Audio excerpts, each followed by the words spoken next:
Warahmatullahi wabarakatuh. Hai anak-anak semua, apa khabar? Okey, hari ini kita nak masuk subtopik terakhir dalam tajuk elektronik. Jadi anak-anak, cikgu harap dapat bersedia. Okey, mulakan kelas dengan bacaan umum kitab dan juga doa penerang hati. Okey, dan juga cikgu harap anak-anak dapat sediakan buku teks, buku modul dan alat tulis. Tajuk hari ini adalah transistor 5.3. Itu gambarnya lah. Kita lihat dulu apa dia transistor. Okey. Transistor ini gambar transistor dan ini simbolnya Anak-anak kena ingat C, B, E Kita lihat apa yang dimaksudkan dengan C, B dan E. Okay, transistor merupakan satu komponen elektronik yang mempunyai tiga terminal. Dia ada tiga terminal, diode ada dua kan? Diode ada dua, ni dia ada tiga. E pengeluar, B tapak dan pengumpul adalah C. Tapi anak-anak kena ingat susunan dia C, B, E. Okey, pengeluar berfungsi membekalkan pembawa cas kepada pengumpul, manakala tapak merupakan lapisan nipis di bahagian tengah transistor untuk mengawal pengaliran pembawa cas daripada pengeluar ke pengumpul, manakala pengumpul C berfungsi untuk menerima pembawa cas daripada pengeluar.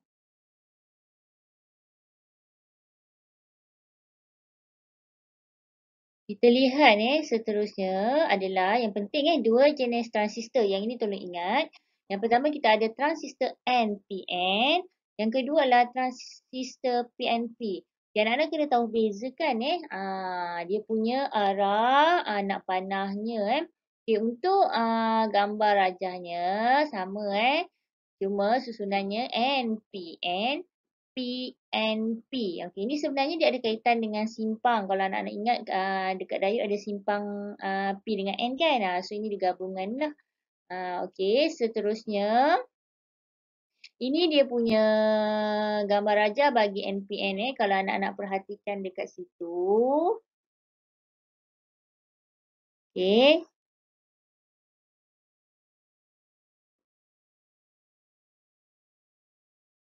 Ini N, P, N Okey, manakala seterusnya adalah P and P. P and P. Okay, apa yang membezakannya adalah anak panah yang cikgu cakapkan anak panah yang dekat sini ni. Nak tengok. So, anak panahnya daripada B ke E sebab ni dekat tapak dia kan P kan. So, arus positif ke negatif lah. Manakala untuk transistor PNP pula, dia sebaliknya arus daripada E pergi ke B. Jadi kalau anda lihat kat situ, arusnya ke atas lah menuju tapak N Okey, seterusnya. Okay, kita nak lihat litar bertransistor. Litar di dalamnya ada transistor So dekat bila dipasang litar yang ada transistor, so dia ada litar tapak dan juga litar pengumpul. Okay, so yang A adalah transistor NPN. So transistor PNP yang B anak-anak lihat Okay, di mana litar tapak? Cikgu akan tuliskan lah. Okey, A adalah litar tapak, B adalah litar pengumpul Sama juga dengan PNP. A adalah litar tapak, B adalah litar pengumpul. Yang penting di sini adalah dia punya sambungan Okey, kalau anak-anak perhatikan kat sini, positif disambung ke tapak bagi bagi transistor N PN So P sambung kat tengah ni P kan tapak ni kan. Okey, sambung dekat positif. Manakala kalau nak lihat arah arusnya ni kan ke sini akan menuju ke terminal negatif. Okay, kalau cikgu lukiskan panahnya ibaratnya macam ni lah.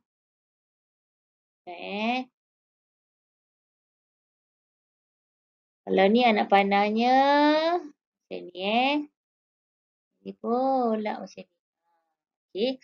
Manakala untuk PNP pula, yang Nana lihat dekat tapak tu, dia telah sambungkan. Dia sambung dengan terminal negatif bateri. So, kalau Nana lihat dia punya tapak tu N kan. So, PNP. So, N. So, negatif sambung ke negatif. Manakala untuk dia punya E tu sambung ke positif. Sebab nak lihat arusnya mesti daripada positif. Dia mesti pincang ke depan untuk transistor ni berfungsi. Okay, kalau nak lihat dekat situ, okey, cikgu tunjukkan arah arusnya. Jangan salah pasang kalau salah pasang tak hidup transistornya. Okey, dekat sini arah arusnya. Yang ini pula macam tu. Nampak tak? Hilang nak panahnya.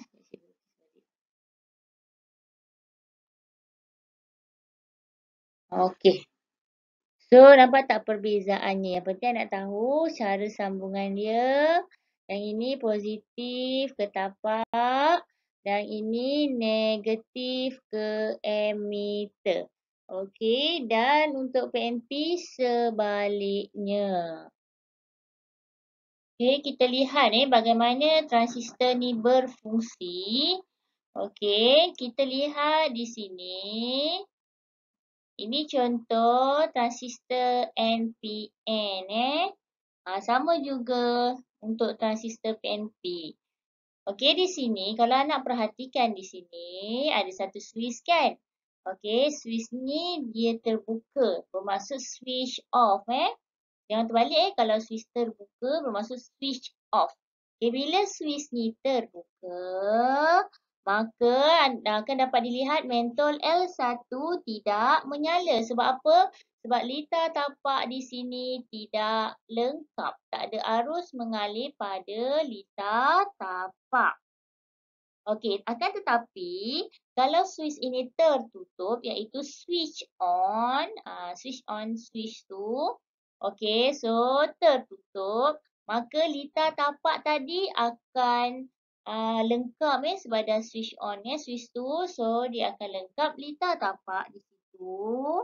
Maka akan diperhatikan di mana L1 ini akan menyala dengan malap. Kenapa? Sebab ada perintang yang RB ni berintangan tinggi Manakala maka bila RB ni berintangan tinggi, so arus yang mengalir pada tapak kita panggil arus tapak IB. So arus ni kecil. Okey, kemudian akan diperhatikan bahawa L2 ini akan menyala dengan terang. Kerana apa? Kerana arus pengumpul IC ini adalah lebih besar berbanding arus tapak. Okey. Arus yang tapak yang kecil ni menghasilkan suatu voltan. Kalau nak perhatikan dekat sini ada voltan VBE So VBE ni bila dia mencapai satu nilai minimum, maka litar pengumpul tadi akan dihidupkan So litar pengumpul tu dihidupkan bila VBE ni mencapai satu nilai minimum bergantung kepada jenis transistor yang digunakan. Jadi dapat dilihat di sini kita dapat lihat maksud di sini arus tapak ni yang akan mengawal arus pengumpul. Kalau tak ada arus tapak, tak adalah arus pengumpul. Dan kenapa RB ni kena besar? Sebab RB ni, rintangan ni kena besar supaya dia nak menghadkan arus tapak. Kalau tak, transistor tu akan panas dan akan terbakar. Jadi di sini yang pentingnya anak-anak tahu bagaimana adalah kalau IB kosong, maka buat singkatan maka IC juga kosong. Tapi kalau VBE tu melebihi voltan minimum, maka arus litar pengumpul tadi akan dihidupkan. Okey, jelas tak anak-anak?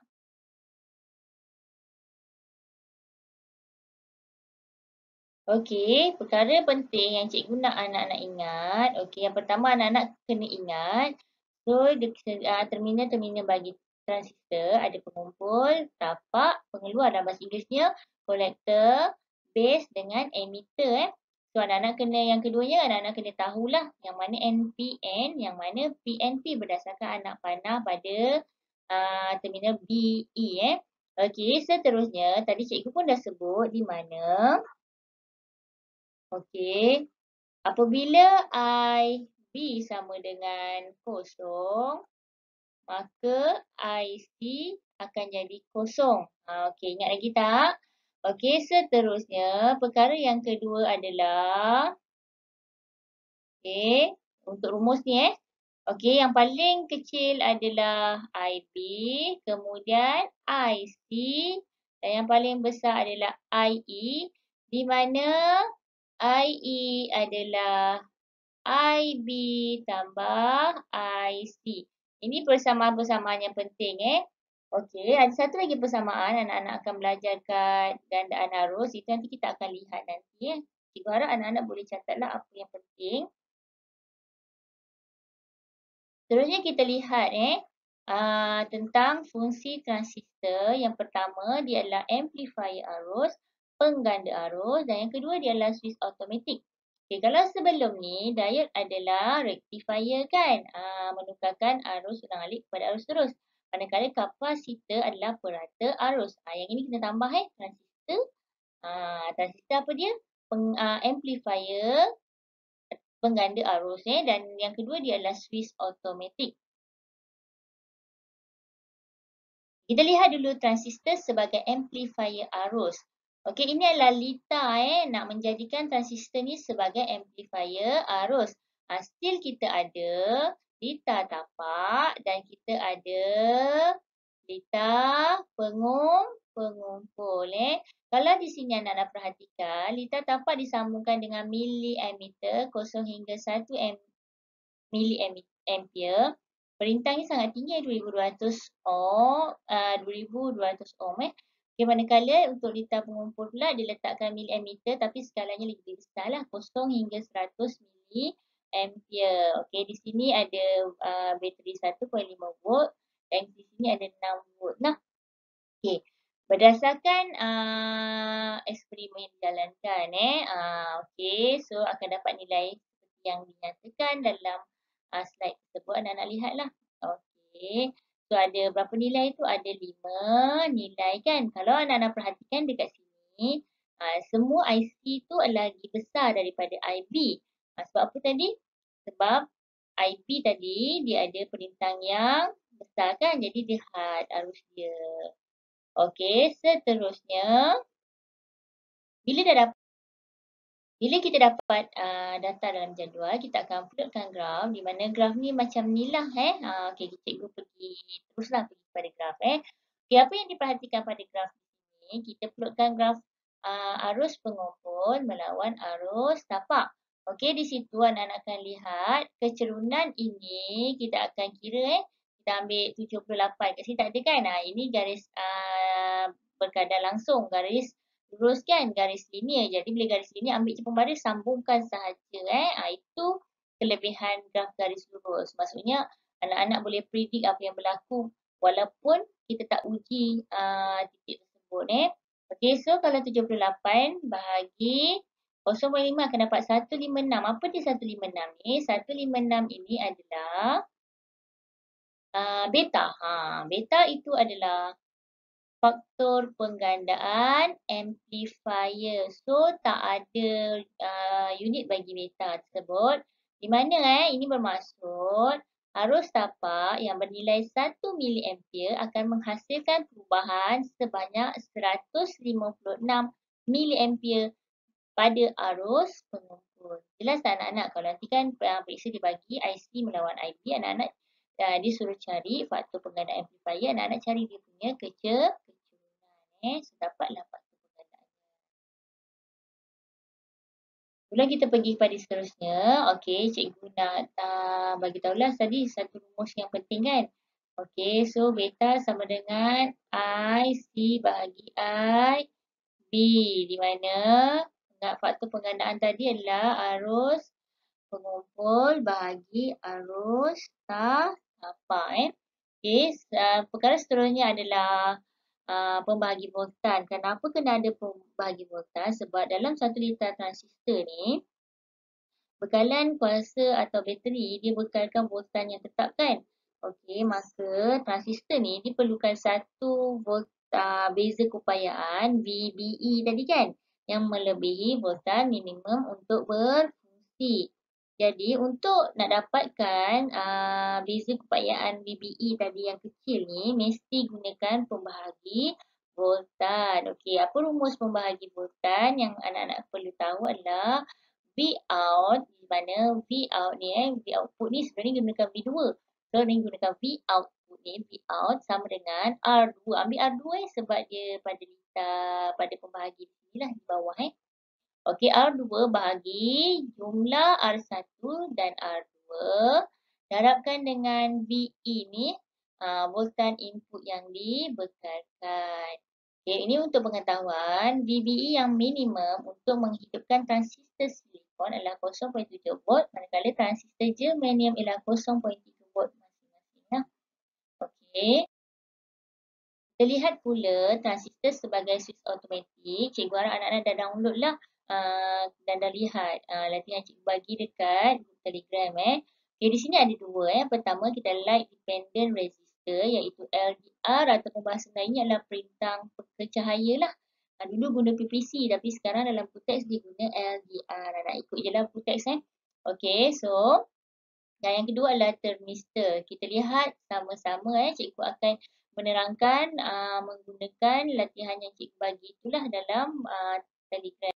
Okay, kalau di sini anak-anak lihat, yang ini kena ingat di mana perintang peka cahaya LDR ni dia punya rintangan berubah mengikut keadaan cerah atau gelap.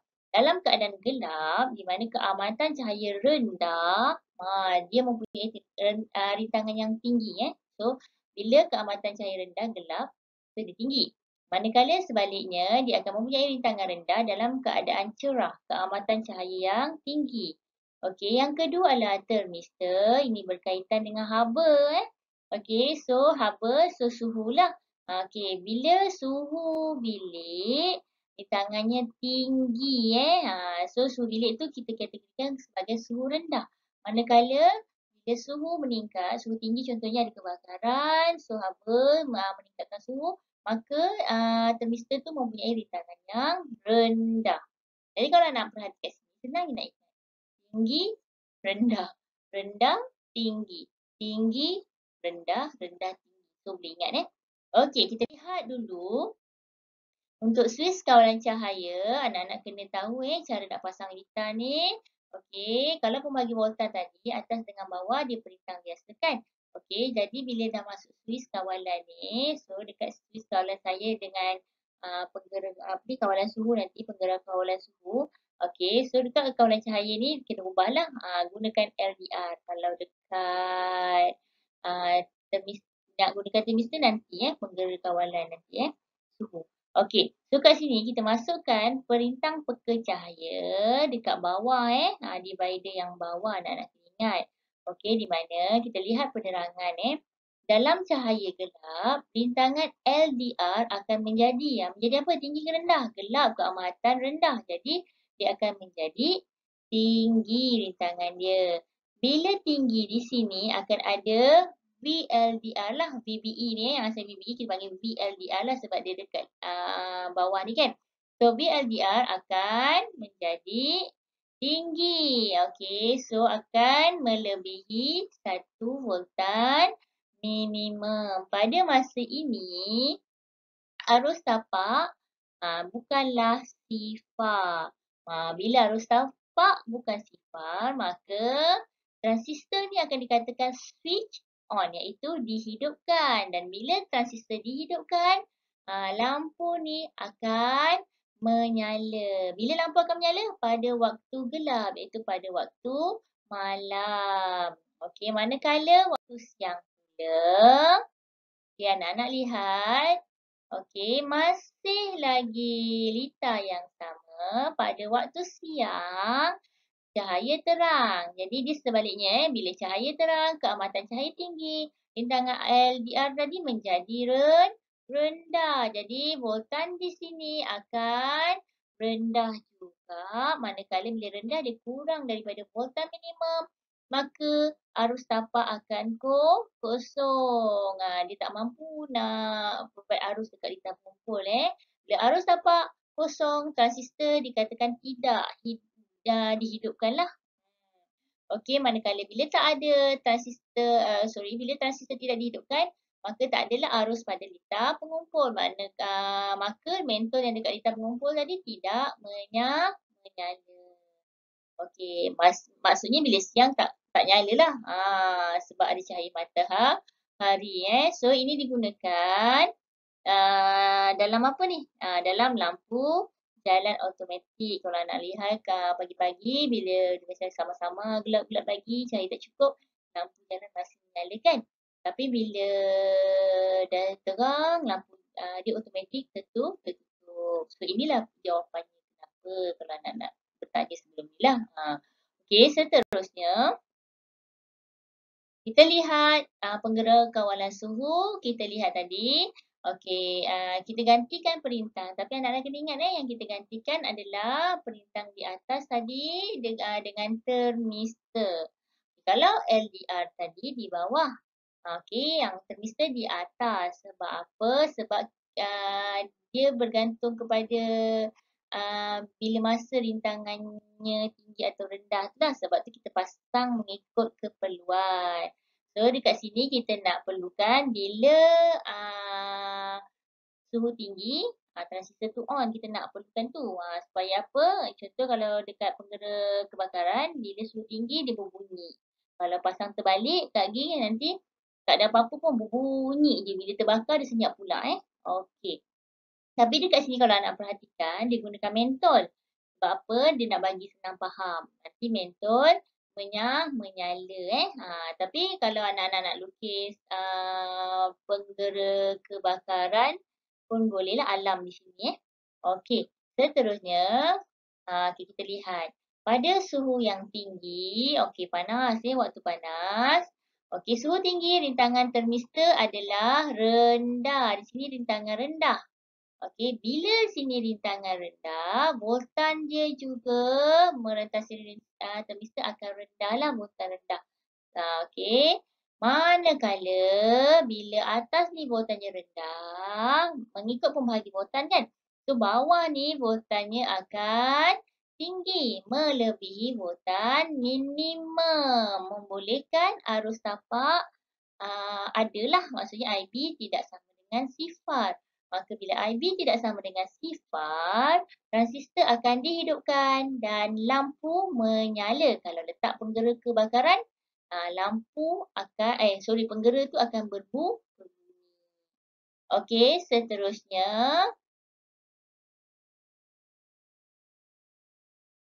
Penggera kawalan suhu kita lihat. Okey, pada suhu rendah, suhu bilik biasalah. Okey, kita kategorikan sebagai sejuk tu, suhu rendah pada suhu bilik Okey, rintangan termistor akan menjadi tinggi So berlawanan kan. Suhu rendah, rintangan tinggi. Jadi bila di sini, rintangan di sini akan tinggi, maka voltan di atas ni juga akan tinggi. Maka bila voltan di atas tinggi, voltan R ni atau voltan VBE ni akan menjadi rendah. Kurang daripada voltan minimum, maka tak ada arus tapak, maka transistor tak dapat dihidupkan. Lampu tidak menyala.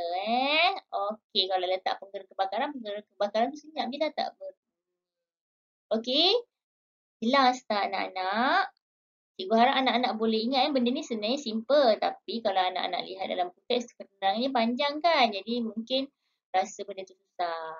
Ini cikgu dah mudahkanlah dalam ayat yang pendek-pendek. Harap anak-anak dapatlah. Okey, nampak gayanya. Sampai di sini saja. Okey, kita jumpa lagi anak-anak siapkan kerja dalam ah, buku kuning tu. Okey, kejap lagi cikgu akan sambung kat WhatsApp sikit. Cikgu nak bincang tentang latihan dalam buku. Next. Okey, Assalamualaikum warahmatullahi wabarakatuh.